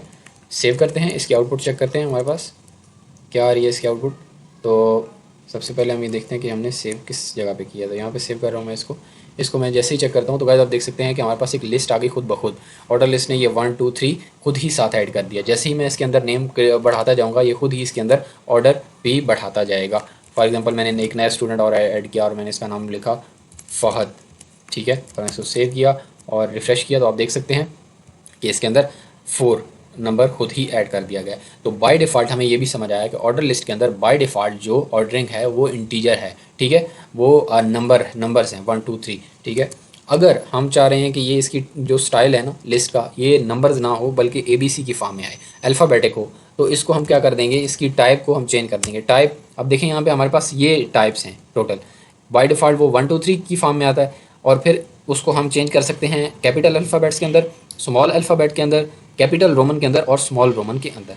अब हम लाइन बाय लाइन इसको तरतीब से चलते हैं, इसको कैपिटल अल्फ़ाबेट के अंदर तब्दील करते हैं। तो जस्ट हमने फर्स्ट नेम लिखना है, जैसे कैपिटल A लिख दिया। अब आगे ये खुद ही समझ जाएगा कि इसको कैपिटल ABCD की तरफ लेके चलना है, ठीक है गाइस। आप देख सकते हैं खुद ही उसने ये ऑर्डर दे दिया। अब अगर हम यहाँ पे इसको स्मॉल A कर देंगे और इसको सेव करेंगे और फिर इसको चेक करेंगे, तो स्मॉल ABCD, ठीक है। इसी तरह अगर हम इसको रोमन के अंदर करें, स्मॉल I, इसको सेव किया और चेक करेंगे तो III I4, ठीक है, IV। तो इसी तरह जो है अगर हम इसको कैपिटल I के अंदर करें और सेव करें, तो ये हमारे पास III और IV ये इस तरह से रोमन के अंदर लेकर आ जाएगा। तो ये थी हमारी order list which is very easy. Similarly अगर हमें ऑर्डर नहीं चाहिए इसके अंदर, तो फिर हम क्या करेंगे, मैं टाइप को ख़त्म करता हूँ। जैसे ऑर्डर से O लिया था और लिस्ट से L लिया था, सिमिलरली अनऑर्डर से U ले लिया और लिस्ट से L ले लिया, तो UL नाम का टैग है। बाकी तो लिस्ट के अंदर वही आइटम है, ठीक है, लिस्ट आइटम तो LI ही लगेगा। सिर्फ UL और OL के अंदर इनकी नेम की पेरेंट टैग के नेम की चेंजिंग है। तो जैसे ही हम करेंगे तो देख सकते हैं आप ऑर्डर ख़त्म हो चुका है, बल्कि बुलेट्स आ चुकी हैं, ठीक है। इसको हम डिस्क बोलते हैं, ठीक है। अगर हमने इसकी टाइप चेंज करनी है हमने इसकी टाइप सर्कल करनी है। हम इसकी टाइप या तो सर्कल कर सकते हैं या फिर स्क्वायर कर सकते हैं। तो लेट्स से कि हम इसको सर्कल करते हैं, CIRCLE सर्कल, और इसको हमने सेव करके किया। तो अब हम आप देख सकते हैं कि यहाँ पे जो अनऑर्डर है उसके साथ जो बुलेट्स हैं उनकी टाइप क्या हो गई है, सर्कल हो चुकी है। इसी तरह हम इसको स्क्वायर कर सकते हैं। ये कुछ स्टाइल हैं जो HTML हमें प्रोवाइड करता है कि हम इसको या तो सर्कल कर सकते हैं या स्क्वायर कर सकते हैं, या फिर बाय डिफ़ॉल्ट जो कि डिस्क था। ठीक है, तो ये था अनऑर्डर लिस्ट। और इससे पहले हमने देखा कि ऑर्डर लिस्ट। अब बाद दफ़ा नेस्टेड लिस्ट भी होती है एक चीज़ कि ऑर्डर लिस्ट है और उसके अंदर मजीद उसके लिस्ट आइटम के अंदर कोई ऑर्डर लिस्ट या अनऑर्डर लिस्ट ऐड की गई है। वो चीज़ हम कैसे कर सकते हैं, आइए हम उसको देखते हैं। और फॉर एग्ज़ाम्पल हमने एक लिस्ट बनाई है, इसको OL की मेन लिस्ट बना लेते हैं और इसकी टाइप कर देते हैं स्मॉल अल्फ़ाबेट और OL को क्लोज़ करते हैं। इसका फर्स्ट LI जो है वो क्रिएट करते हैं और इसका नेम रख देते हैं BS। BS भी इसका कंटेंट है, लेकिन मैं एक कंप्लीट लिस्ट जो है वो भी इसका कंटेंट बनाना चाह रहा हूँ इसी LI का चाइल्ड जो है मैं वो एक UL को रखना चाह रहा हूँ। तो ये भी मुमकिन है। हमने उसी LI को क्लोज़ किया और उसी के अंदर UL स्टार्ट कर दिया हुआ है और इसके अंदर मैं तीन LI स्टार्ट करता हूँ। फर्स्ट LI के अंदर मैं लिख देता हूँ BSCS, सेकंड वाले के अंदर मैं लिख देता हूँ BSSE और थर्ड वाले के अंदर मैं लिख देता हूँ BSIT। ठीक है, इसको हम सेव करते हैं और हम इसकी आउटपुट देखते हैं। तो आप देख सकते हैं स्मॉल अल्फ़ाबेट के अंदर BS जो इसका LI है उसकी फर्दर आगे जो है वो लिस्ट अनऑर्डर लिस्ट बनी है जो कि नेस्टेड लिस्ट कहलाती है, जो कि अनऑर्डर है। और उसके अंदर हमने जो है वो टाइप, अब यहाँ पे हम टाइप अपनी मर्ज़ी से भी दे सकते हैं। ठीक है, मुझे टाइप इसकी स्क्वायर चाहिए। ठीक है, तो यहाँ पे इसकी टाइप स्क्वायर आ गई। इसी तरह अब अगर LI, ये LI जो कि OL का चाइल्ड है, फर्स्ट चाइल्ड है, उसके बाद बाहर हम एक और LI लगाते हैं और यहाँ पे हम लिख देते हैं MS और यहाँ पे हम एक और UL लगाते हैं जिसकी टाइप जो है वो मुझे क्या चाहिए, डिस्क चाहिए। और LI जो है उसको 3 LI हम उसके अंदर दे देते हैं और इसके अंदर MSCS, MSIT और इसके अंदर हम थर्ड वन MS। ठीक है, सेव करते हैं और हम चेक करते हैं इसकी आउटपुट। तो आप देख सकते हैं यहाँ पे उसने A लिखा है और उसके बाद उसने B लिखा है और उसके अंदर जो है वो यहाँ पे स्क्वायर फॉर्म में एक ऑर्डर लिस्ट है और यहाँ पे डिस्क फॉर्म में एक ऑर्डर लिस्ट मौजूद है। ठीक है, इसी तरह हम इनके भी, जैसे हमने OL के अंदर एक नेस्टेड का मतलब होता है जैसे कोई नेस्ट घोंसला। ठीक है, इसी चीज़ के अंदर कोई और चीज़ नेस्ट की गई हो, बनाई गई हो। जैसे एक रूम है, अगर बंदा बोले कि नेस्टेड रूम, इट मीन्स कि एक रूम के अंदर एक और रूम है। या मैं बोल रहा हूँ list, nested list, it means कि एक लिस्ट का टैग है, उसके अंदर मज़ीद फिर उसके अंदर लिस्ट क्रिएट की गई है। ठीक है, तो इसको नेस्टेड लिस्ट कहते हैं। जैसा कि हमने यहाँ पे किया, हमने ऑर्डर लिस्ट बनाई और उसके अंदर हमने नेस्ट किया किसको, UL को। ठीक है, तो ये था हमारा ऑर्डर लिस्ट, अनऑर्डर लिस्ट और नेस्टेड लिस्ट। तो उम्मीद है आपको समझ आई होगी। अगर आपको फिर भी इसके अंदर कोई कन्फ्यूजन है या फिर लिस्ट और अनऑर्डर लिस्ट या HTML से रिलेटेड कोई भी आपके माइंड में क्वेश्चन है तो आप कमेंट बॉक्स में ज़रूर बताइएगा मुझे। HTML की मदद से फॉर्म क्रिएट कर सकते हैं। सो फॉर्म क्या चीज़ है, बेसिकली जैसे हम रियल लाइफ के अंदर किसी कॉलेज या यूनिवर्सिटी के अंदर जाते हैं और एडमिशन के लिए, तो वहाँ पर एडमिशन फॉर्म मिलता है। तो उस फॉर्म के अंदर हम अपना name, first name, last name, contact number, address और सारी जो रिक्वायर्ड चीज़ें होती हैं वो उसके अंदर फिल करते हैं और वो उनको सबमिट कर देते हैं। सिमिलरली अगर हमने किसी वेबसाइट के ऊपर यूज़र से इनपुट लेनी हो तो उसके लिए हम उसको एक फॉर्म क्रिएट करके देते हैं जिसके अंदर हम उसके जो भी रिक्वायर्ड चीज़ें होती हैं हम उसके अंदर फॉर्म के अंदर उससे पूछ लेते हैं और वो 1 बाय 1 उससे फिल करवा लेते हैं। ठीक है, और जैसे ही वो फॉर्म सबमिट होता है वो हम उसको डेटाबेस के अंदर, जब हम डायनामिक साइट बनाते हैं तो डेटाबेस के अंदर उसको सेव करवा देते हैं। तो चाहे डायनामिक साइट हो चाहे स्टैटिक साइट हो, दोनों सूरतों में HTML ही की मदद से हम फॉर्म क्रिएट करते हैं। तो चलिए, तो हमने एक फ़ाइल क्रिएट कर ली हुई है और उसके अंदर हम फॉर्म क्रिएट करना है। तो फॉर्म ही नाम का टैग है हमारे पास, इसको हम ओपन करते हैं। तो इसने बाय डिफ़ॉल्ट ही हमारे पास आप देख सकते हैं कि एक्शन नाम का एट्रीब्यूट दे दिया है। एक्शन बेसिकली क्या है कि जब हम फॉर्म को क्रिएट करेंगे तो वो जो फॉर्म के अंदर डाटा होगा, जो यूज़र से इनपुट लिया गया होगा, वो किस पेज के ऊपर जाएगा, ये एक्शन के अंदर हम उस पेज का एड्रेस देते हैं। ठीक है, फॉर एग्ज़ाम्पल उस पेज का नाम है abc.php। तो ये PHP की कोई फ़ाइल है abc.php। जैसे ही हम फॉर्म के ऊपर को सबमिट करेंगे तो वो abc.php के ऊपर डाटा लेके चला जाएगा। वहाँ पे हम उस डाटा को डाटाबेस के अंदर सेव करवा सकते हैं। ठीक है, ये एक्शन का एट्रीब्यूट का काम ये है। अब हम देखते हैं फॉर्म के अंदर क्या चीज़ है। फॉर एग्जांपल हमने यूज़र से फर्स्ट नेम लेना है तो हम इनपुट का टैग लगाएंगे, एक लेबल एक लेते हैं, लेबल लेबल का टैग बेसिकली एक इनलाइन टैग है जिसके अंदर हम ये लिखते हैं कि वो जो हम इनपुट लेने जा रहे हैं यूज़र की, वो बेसिकली हम उसके अंदर यूज़र से लेंगे क्या।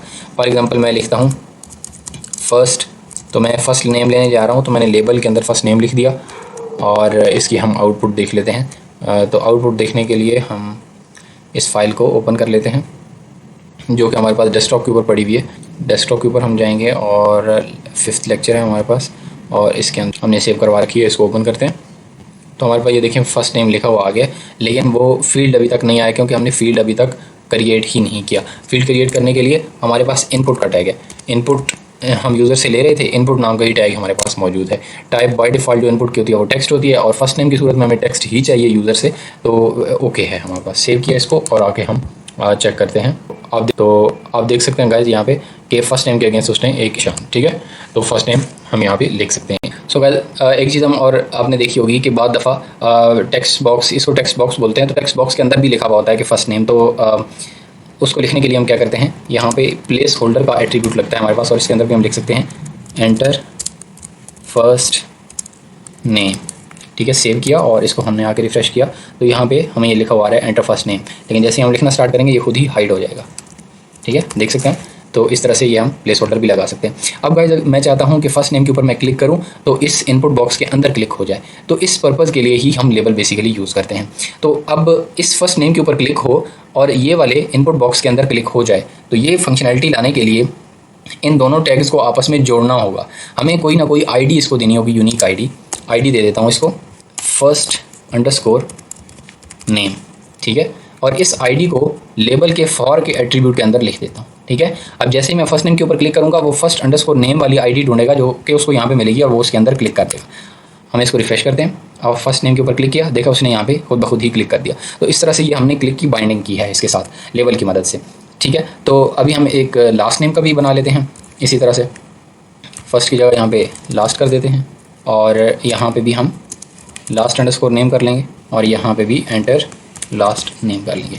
तो क्योंकि गाइस ये इनलाइन एलिमेंट हैं तो ये एक ही लाइन के अंदर आ जाएंगे, तो हमें इनको, अगर हम ये चाहें कि इनको एक लाइन में ना रखें बल्कि इनको किस तरह से करें, ये ऊपर नीचे आना चाहिए इनको, तो इसके लिए हम BR लगा सकते हैं। BR लाइन ब्रेक करने के लिए होता है, तो हम लाइन ब्रेक करेंगे फर्स्ट नेम के बाद BR और एक और BR यहाँ पे लगा देते हैं, सही है। तो फर्स्ट नेम लास्ट नेम, उसके बाद अब अगर मुझे चाहिए यहाँ पे ईमेल, तो फर्स्ट नेम लास्ट नेम तो दोनों हमें सेम ही चाहिए थे, टेक्स्ट ही चाहिए था, तो इनपुट की टाइप भी टेक्स्ट ही रही, लेकिन ईमेल की सूरत के अंदर हमें यूज़र से ईमेल चाहिए होगा, ठीक है। ईमेल का एक स्पेसिफिक फॉर्मेट होता है, तो उसके लिए हम यहाँ पे टाइप भी क्या कर देंगे, ईमेल, ठीक है, और मैं आईडी भी चेंज कर देता हूँ ताकि लेबल भी हमारा सही रहे और यहाँ पे लिख देते हैं एंटर।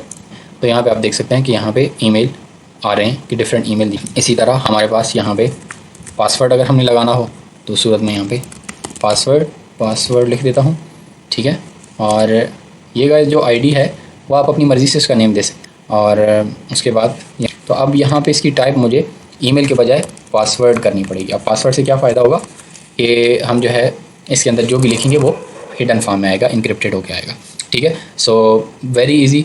जस्ट हमने अभी तक इनपुट का टैग पढ़ा है फॉर्म के अंदर, लेबल तो बेसिकली जस्ट लेबल के लिए है, इनपुट का टैग जो है वो उसकी बस हम टाइप चेंज करते जा रहे हैं, वो अपनी फंक्शन पासवर्ड। उसके बाद अब अगर मुझे जो है वो यूज़र से जेंडर लेना है, ठीक है, तो मैं जेंडर किस तरह से ले सकता हूँ, सिंपली मैं जो है यहाँ पे जेंडर लिख देता हूँ और यहाँ पे एक इसको हम जो है वो फ़िलहाल कोई आईडी नहीं दे रहे, इसको जस्ट जेंडर लिखते हैं और जेंडर भी जो है वो लेबल में मैं नहीं लिखता, मैं इसको लिख देता हूँ एज और H3 को यहाँ पे क्लोज कर देता हूँ।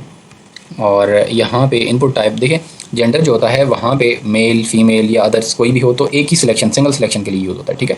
तो सिंगल सिलेक्शन के लिए फॉर्म के अंदर हमें रेडियो बटन गिवन है कि एक वक्त में एक ही चीज़ चेक हो सके। तो बेसिकली हम क्या करते हैं, टाइप उसकी क्या कर देते हैं, रेडियो, सही है। और उसकी आईडी जो है वो मेल के लिए अगर बनाने जा रहे हैं तो मेल कर देते हैं। तो इसका लेबल भी यहाँ पे लगाना होगा हमें, जेंडर के बाद मैं लेबल लगा लेता हूँ और लेबल के अंदर लिख देता हूँ मेल, ठीक है, और इसकी आईडी भी वही मेल।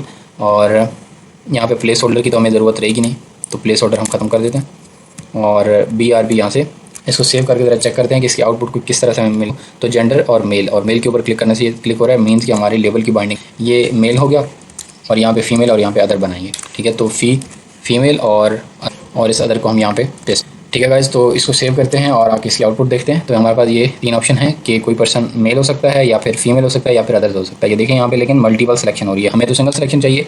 अगर वो मेल सेलेक्ट करे तो बाकी 3 सेलेक्ट ना हों, फीमेल सेलेक्ट करे तो बाकी दोनों अनचेक हों।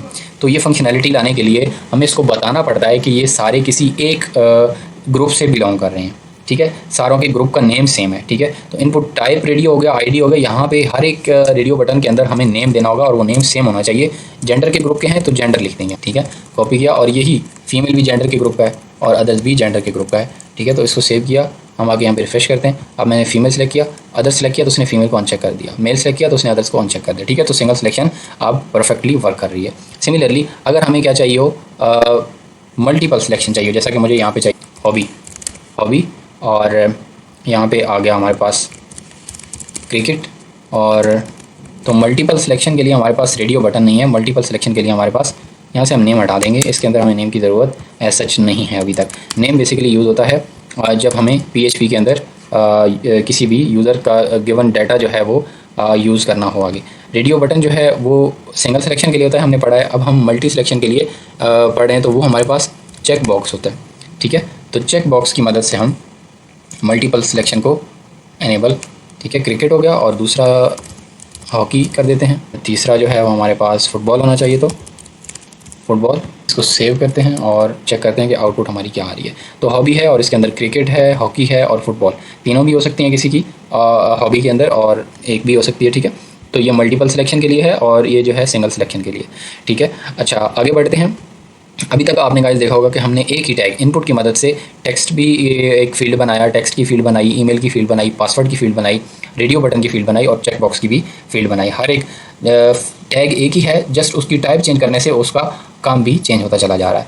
अब हम एक नया टैग पढ़ने जा रहे हैं। फॉर एग्जांपल यूज़र से हमने कोई लिस्ट लेनी है, ड्रॉप डाउन में कोई उससे कंट्रीज़ लेने हैं, तो वो किस तरह से ले सकते हैं। तो हमारे पास यहाँ पे HTML हमें एक सिलेक्ट का टैग प्रोवाइड करता है। ठीक है, और इसके अंदर ID नेम आप अपनी मर्ज़ी से दे सकते हैं। तो फिलहाल हम नहीं देंगे, कोई ज़रूरत नहीं हमें। और सिलेक्ट को स्टार्ट किया, क्लोज़ किया। इसके अंदर ऑप्शंस होते हैं बेसिकली। तो फर्स्ट ऑप्शन मैं रख देता हूँ और इसके अंदर लिख देता हूँ select COUNTRY country, select country. ठीक है, वैल्यू के अंदर बेसिकली जो हम वैल्यू रखते हैं वो वैल्यू उसकी बाद दफ़ा प्राइमरी की हो सकती है कि वो किसी खास कंट्री के टेबल से उठ के आ रहा हो, लेकिन फिलहाल इसको हम माइंड में नहीं रखेंगे। हम सिलेक्ट के टैग को जनरली पढ़ रहे हैं, तो सिलेक्ट का टैग लगाएंगे और उसके अंदर ऑप्शंस जितने भी हम देने चाहेंगे दे लेंगे। फर्स्ट हमने लिख दिया सिलेक्ट कंट्री, अदर जो है उसके अंदर उसके बाद हम जितने कंट्रीज़ जो है, फॉर एग्जांपल हम पाकिस्तान, ठीक है, और इंडिया, मैं कुछ कंट्रीज़ के नाम लिख रहा हूँ यहाँ पे। तो इसकी आउटपुट देखते हैं। तो हमारे पास ये सिलेक्ट कंट्री आ रहा है और ये ड्रॉप डाउन में सारे कंट्रीज़ जो भी हमने ऑप्शन लिखे वो आ रहे हैं। तो यहाँ पे हम BR लगा देते हैं ताकि हमें, तो यहाँ पे हम अपनी मर्ज़ी से कोई भी कंट्री सेलेक्ट कर सकते हैं। ठीक है, so very easy and interesting. आगे चलते हैं। हमारे पास नेक्स्ट हमारे पास चीज़ है कि अगर हमने फॉर्म सबमिट करना है, ठीक है, तो फॉर्म जो है सबमिट करने के लिए हमारे पास तो सबमिट का बटन होना चाहिए। तो सबमिट के लिए भी इनपुट का ही टैग लगाएंगे और उसकी टाइप क्या कर देंगे, सबमिट कर देंगे। जस्ट ये करेंगे और ये हमारा सबमिट का फॉर्म बटन क्रिएट हो गया। ठीक है, इससे हम फॉर्म को सबमिट कर, देखिए मैंने बटन की सबमिट के ऊपर क्लिक किया, वो abc.php को ढूंढने चला गया और क्योंकि वो फाइल थी ही नहीं, मैंने क्रिएट ही नहीं की हुई थी, इस वजह से उसने लिखा your file could not be accessed. ठीक है, तो अच्छा गाइस, जो है इसके बाद हम जो है एक और बटन देखते हैं रीसेट का। ठीक है, और इसकी टाइप क्या कर देते हैं, रीसेट। ठीक है, तो रीसेट के बटन का क्या काम होता है बेसिकली कि जो भी आपकी फॉर्म होता है उसको ओरिजिनल फॉर्म में लेके आ जाता है। First name, last name, email, password, कुछ भी। ठीक है, और मेल, क्रिकेट, हॉकी, कंट्री जो है वो पाकिस्तान है। और मैं इसको सबमिट करने को जब मैं रीसेट करता हूँ, मुझे लगा कि मैंने कुछ इन्फॉर्मेशन सही नहीं दी, मैं दोबारा से इस फॉर्म को फिल करूँगा। रीसेट के ऊपर क्लिक किया, उसने सारे के सारे फॉर्म को तो सबमिट का बटन क्या करेगा, वो सारे का सारे फॉर्म को सबमिट कर देगा। ठीक है, तो ये रहा फॉर्म का टैग। इसके अंदर हमने देखा कि इनपुट की मदद से मल्टीपल इनपुट्स ले सकते हैं यूज़र से। अब मैं चाहता हूं कि ये फॉर्म उस वक्त तक सबमिट ना हो जब तक कि यूज़र ईमेल जो है और first name, last name, email और पासवर्ड एंटर ना कर दे। बाकी फील्ड वो ना भी डाले ओके है, बट ये वाली 4 फील्ड तो रिक्वायर्ड हैं, ये तो आनी ही आनी चाहिए। तो फिर हर एक फील्ड के इनपुट के अंदर जो भी रिक्वायर्ड हमने रखनी हो तो उसके रिक्वायर्ड का ऑप्शन हम रिक्वायर्ड का कीवर्ड हम लगा देते हैं और उस फील्ड के अंदर जो फील्ड हमें रिक्वायर्ड रखनी होती है। तो ये चारों हमने रिक्वायर्ड रखनी थी, चारों के अंदर मैंने रिक्वायर्ड का कीवर्ड लगा दिया। अब मैं सबमिट करने जा रहा हूँ तो उन्होंने बोला please fill out this field. तो मैं यहाँ पे इस फील्ड के अंदर नाम लिख देता हूँ और मैं कहता हूँ चलो अभी सबमिट करते हैं। उसने बोला नहीं ये भी रिक्वायर्ड है, मैंने इसको भी फिल किया, आगे चला, उसने बोला नहीं ये भी रिक्वायर्ड है, मैंने इसके अंदर एम कोई गलत सी इन्फॉर्मेशन दे दी, तो उसने बोला please include @@ in the email address. So it's working fine. तो ये कैसे इसके अंदर फंक्शनैलिटी आई है कि हमने इसके अंदर इनपुट टाइप ईमेल रखी है, तो उसको पता है यहाँ पे ईमेल जैसी कोई चीज़ आनी चाहिए। ठीक है, अब हम इसको सबमिट करते हैं। तो अभी भी ये नहीं जाने दे रहा कि जब तक कि हम पासवर्ड इसके अंदर फिल ना कर लें। मजीद इसके अंदर हम इसको अट्रैक्टिव बना सकते हैं विद हेल्प ऑफ CSS, मजीद इसके अंदर ऑथेंटिकेशन लगा सकते हैं विद हेल्प ऑफ जावास्क्रिप्ट। तो ये था HTML का एक सिंपल सा टैग। अब आप सोच रहे होंगे कि जब हमने सिलेक्ट इसके अंदर लगाया तो हम क्या खुद से ही कोई 200-250 कंट्रीज़ के 300 कंट्रीज़ के ऑप्शन लिखेंगे? नहीं, ऐसा नहीं होता। हम एक टेबल क्रिएट करते हैं जिसके अंदर ये सारे के सारे नेम्स पहले से मौजूद होते हैं, हम जस्ट उनको यहाँ पे फैच करवा देते हैं। ठीक है, तो हमें खुद से लिखने नहीं पड़ते, बट ये चीज़ काम इस तरह से करती है। आपको दिखाने का मतलब ये था। तो ये था गाइस फॉर्म इन HTML। उम्मीद है आपको समझ आई होगी। अगर फिर भी आपको कोई क्वेश्चन हो तो आप कमेंट बॉक्स के अंदर ज़रूर बताइए। That's it for now. If you like the video, please hit the like button and subscribe the channel. Let's move to the next video.